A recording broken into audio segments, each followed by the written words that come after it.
Hello मैथोलिक students. आज से हम एमएससी का फोर्थ सेमेस्टर स्टार्ट करेंगे। एमएससी के फर्स्ट सेकंड थर्ड सेमेस्टर हमने स्टार्ट अभी तक नहीं किए हैं, बट स्टिल फोर्थ सेमेस्टर हम स्टार्ट करेंगे। तो जो भी स्टूडेंट्स फोर्थ सेमेस्टर में हैं वो इस चैनल को ज्वाइन कर लें, क्योंकि हम इस सेमेस्टर के सारे ही पेपर्स को हम अच्छे से डिस्कस करेंगे डिटेल्ड में, और आप लोगों को काफ़ी अच्छी नॉलेज मिलने वाली है फ्रेंड्स। तो आप लोग इस पर जुड़ जाइए। अभी मैं आपको सिलेबस दिखाने वाली हूँ फोर्थ सेमेस्टर में, जो पेपर नंबर 1 है विच इज़ फंक्शनल एनालिसिस 2। आपको उसको पढ़ना है तो उसका सिलेबस मैं आपको दिखाती हूँ। तो यूनिट नंबर 1 में आपको पढ़ना है Hilbert adjoint operator and it's properties. साथ में आपको पढ़ना है self adjoint. And number 3 unitary and normal operators positive operator. Friends, जब तक आपको सिलेबस अच्छे से थॉरो नहीं होता है ना, तब तक आपको स्टार्टिंग नहीं करनी चाहिए, क्योंकि आपको सिलेबस के अकॉर्डिंग ही पढ़ना चाहिए मास्टर्स में। क्योंकि सिलेबस में जो आपके टॉपिक्स मेंशन होते हैं, आप उसके अलावा काफ़ी सारे टॉपिक्स पढ़ लेते हैं और पेपर में आपके कुछ भी नहीं आता है। तो सिलेबस के अकॉर्डिंग ही आपको टॉपिक्स देखने हैं और टॉपिक्स के अकॉर्डिंग आपको स्टडी करनी है। तो इस चैनल पर हम यही कोशिश करेंगे कि आपके सारे टॉपिक सिलेबस के कवर हो जाएंगे। और सिलेबस के टॉपिक अगर आपके कवर हो जाएंगे तो उसके बाद फिर हम प्रीवियस ईयर पेपर्स को सॉल्व करेंगे और साथ ही में आपका पूरा का पूरा रिवीजन करेंगे। यूनिट नंबर 2 भी हम देख ही लेते हैं। तो यूनिट नंबर 2 में जॉन्स लेमा आपको पढ़ना है, हान बनाक थ्योरम पढ़ना है for linear spaces and Hahn Banach theorem for complex linear spaces and normed linear spaces. Norm linear spaces आपने फंक्शनल एनालिसिस 1 में बहुत अच्छे से पढ़ रखा है। यूनिट नंबर 3 में आपको पढ़ना है एडजॉइंट ऑपरेटर्स और normed spaces, relation between adjoint operator and Hilbert adjoint operator, reflexive spaces and reflexivity of Hilbert spaces. Unit number 4 में आपको पढ़ना है category theorem which is Baire's category theorem, uniform boundedness theorem and some of its application, strong and weak convergence in normed spaces. Friends, आपको कोशिश ये करनी है कि जितनी भी नेम्ड थ्योरम्स है ना, नेम्ड थ्योरम्स को आपको बिल्कुल रट लेना है, क्योंकि नेम्ड थ्योरम्स कंफर्म है आती ही हैं। तो आपको हर यूनिट की नेम्ड थ्योरम अच्छे से याद कर लेना है। यूनिट नंबर 5 में आपको पढ़ना है convergence of sequence of operators and functionals, open mapping theorem, closed graph theorem, contraction theorem. तो यूनिट 5 में ना ये तीनों की तीनों नेम्ड थ्योरम बहुत ही इंपॉर्टेंट हो जाती हैं और हमें तीनों ही पढ़ लेनी चाहिए। And that's it. So this is the whole syllabus. और अभी हम स्टार्ट करने वाले हैं यूनिट नंबर 1। तो यूनिट नंबर 1 हमको सीसीए में मिला था, तो मैंने जो सीसीए बनाया था, मैं क्या करती थी, सीसी ही ऐसे बनाती थी। सीसी हमारा होता था कॉन्टीन्यूस कॉम्प्रिहेंसिव इवैल्यूएशन। तो उसमें मैं ऐसा बनाती थी कि वो मेरे नोट्स प्रिपेयर हो जाए, मैं उसकी फ़ोटोकॉपी अपने पास रख लेती थी एंड बाकी जो भी था मैम को सबमिट कर देती थी। तो मेरा सीसी इस तरीके से मैं बनाती थी। सो this is the paper number 1। और यूनिट 1 में हमें जो टॉपिक्स पढ़ने हैं वो है Hilbert adjoint operator and it's properties, self adjoint and unitary and normal operators, sorry. So let's go to the first number topic which is Hilbert adjoint operator।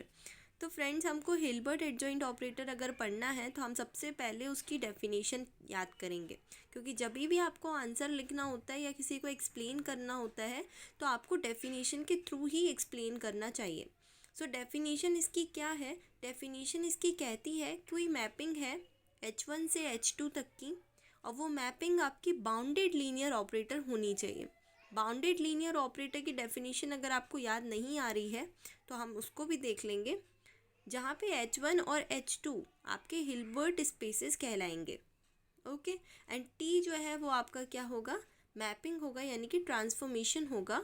और Hilbert adjoint operator H1 and H2 तो आपके Hilbert spaces हैं, but T में अगर star लग जाए तो वो क्या बन जाएगा? हिल्बर्ट एडजॉइंट ऑपरेटर बन जाएगा T का। और उसकी मैपिंग किस तरीके से की जाएगी?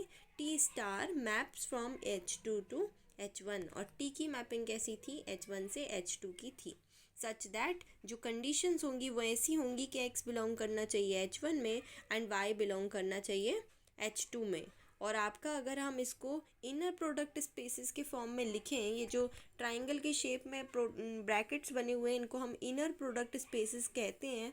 तो इनर प्रोडक्ट स्पेसेस के फॉर्म में अगर आप इसको लिखते हो तो inner product T X comma Y equals to कैसा हो जाएगा, टी इस तरफ चला जाएगा in the form of Hilbert adjoint operator which is T star, और ये आपका ये दोनों इक्वल इस फॉर्म में होंगे। तो इसको हमने इक्वेशन 1 दे दी। अभी हम देख लेते हैं कि what is bounded linear operator. Bounded linear operator की डेफिनेशन आप देख लीजिए। लेट एक्स एंड वाई, मान लेते हैं एक्स एंड वाई दो नॉर्म्ड स्पेसेस हैं। नॉर्म्ड स्पेसेस आपको बहुत अच्छे से पता है कि 4 कंडीशन सेटिस्फाई करता है, ऐसा स्पेस होता है, ठीक है। और वो 4 कंडीशंस क्या होती हैं? 4 कंडीशंस होती हैं, number 1 norm of X is greater than and or equal to 0, यानी कि always positive. Number 2 norm of X equal to 0 for that such that if and only if X equal to 0, वो double arrow वाला sign लगता है और फिर equal to X equal to 0, ऐसी condition पे नॉर्म ऑफ एक्स 0 होता है। इसके बाद थर्ड नंबर पे क्या कंडीशन लगती है? Norm of X plus Y, क्या होता है? Norm of X plus norm of Y. And fourth number पे क्या कंडीशन लगती है? अल्फ़ा नॉर्म ऑफ एक्स, यानी कि अल्फ़ा जो आपका वो नॉर्म में नहीं आएगा, नॉर्म से हट जाएगा, बट वो सिंगल मॉड में आएगा क्योंकि वो स्केलर है। And then norm of X. तो ये 4 कंडीशंस आपको याद आ गई होंगी। अभी यहाँ पे हम बाउंडेड लीनियर ऑपरेटर कब कहते हैं? हम इस मैपिंग को जो कि डोमेन से वाई तक जा रही है यानी रेंज तक जा रही है, इस लीनियर ऑपरेटर को हम क्या कहते हैं? बाउंडेड लीनियर ऑपरेटर कहते हैं। जहाँ पे डोमेन जो है वो किस में कंटेन कर रहा है? एक्स में कंटेन कर रहा है। इसको बाउंडेड कब कहेंगे? जब आपके पास एक रियल नंबर सी होगा। और रियल नंबर कैसा होगा? रियल नंबर ऐसा होगा कि अगर हम नॉर्म ऑफ टी एक्स करते हैं तो वो less than and or equal to किसके बराबर हो जाए?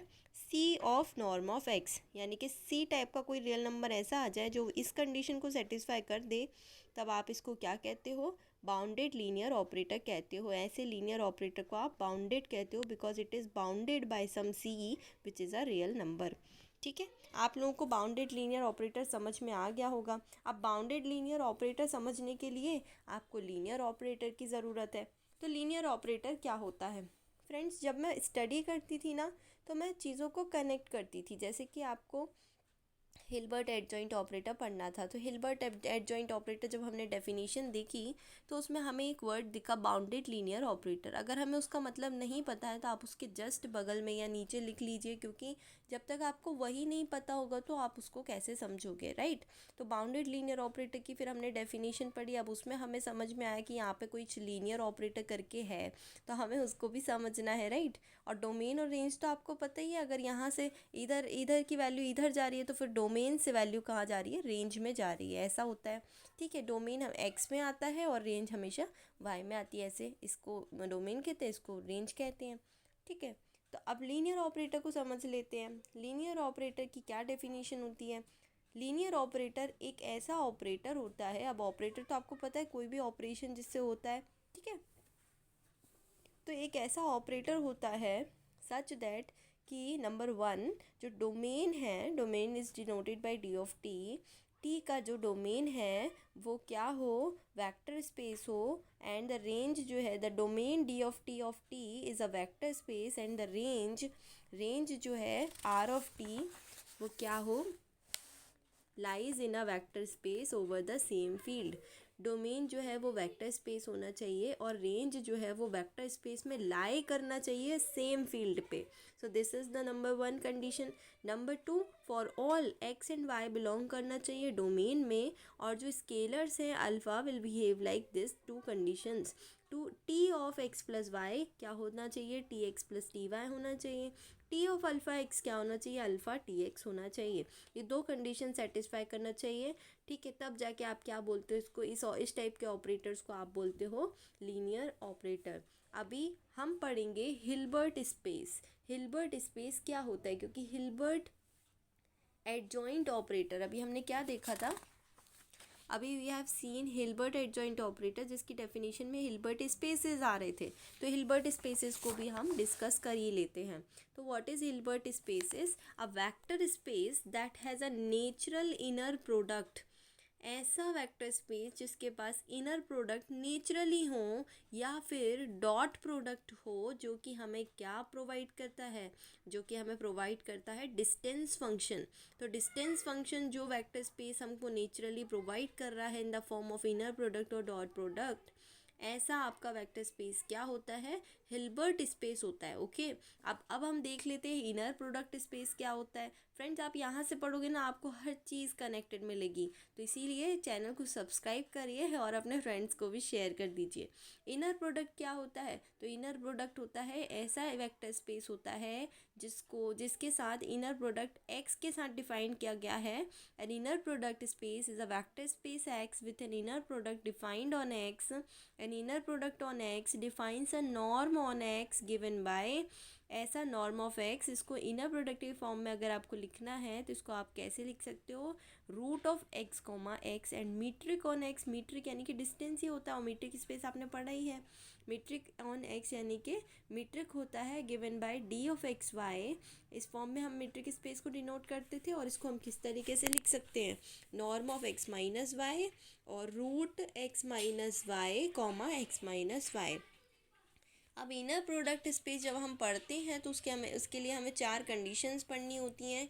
नंबर 1 कंडीशन है inner product x plus y comma z, inner product x comma z plus inner product y comma z, यानी x plus y comma z inner product को हम किस तरीके से लिख सकते हैं, x comma z and plus बीच में आ जाएगा एंड y कॉमा जेड। अब इनर प्रोडक्ट का सेकंड एक्सियम क्या है, अल्फ़ा एक्स कॉमा वाई। इसको हम कैसे लिख सकते हैं, अल्फ़ा को हम टोटली बाहर ले सकते हैं क्योंकि अल्फ़ा क्या है, स्केलर है। इनर प्रोडक्ट 3 यानी एक्सियम 3 क्या है, inner product x comma Y को हम किस तरीके से लिख सकते हैं, conjugate of y comma x के फॉर्म में हम लिख सकते हैं। फोर्थ एक्सियम क्या है, तो फोर्थ एक्सियम अगर हम inner product x comma x का निकालते हैं तो वो 0 के बराबर आता है, जैसे हमने norm of x equal to 0 पढ़ा था, if and only if norm of x equal to 0 पढ़ा था, if and only if x equal to 0। तो ऐसे ही इनर प्रोडक्ट में भी कंडीशन लगती है। ठीक है, अभी आपको ये चीज़ पता होना चाहिए कि एक्स वाई जेड जो है वो वेक्टर्स होते हैं और अल्फ़ा क्या होता है, स्केलर होता है। नेक्स्ट वीडियो, अभी तक हमने पूरा सारी की सारी डेफिनेशंस कनेक्टेडली पढ़ ली हैं। अब हम नेक्स्ट वीडियो में जब पढ़ेंगे तो हम पढ़ेंगे एग्जिस्टेंस थ्योरम, जो कि बहुत इंपॉर्टेंट है इस यूनिट में। यूनिट नंबर 1 में आप देख सकते हो 2019 में लॉन्ग में आया था, 2017 में लॉन्ग में आया था, शॉर्ट में भी आता है।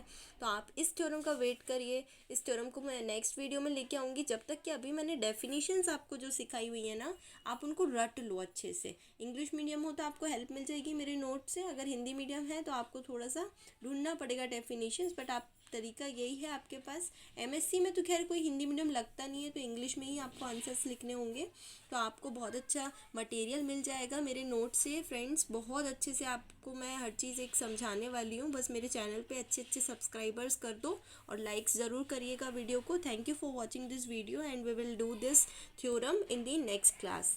Thank you.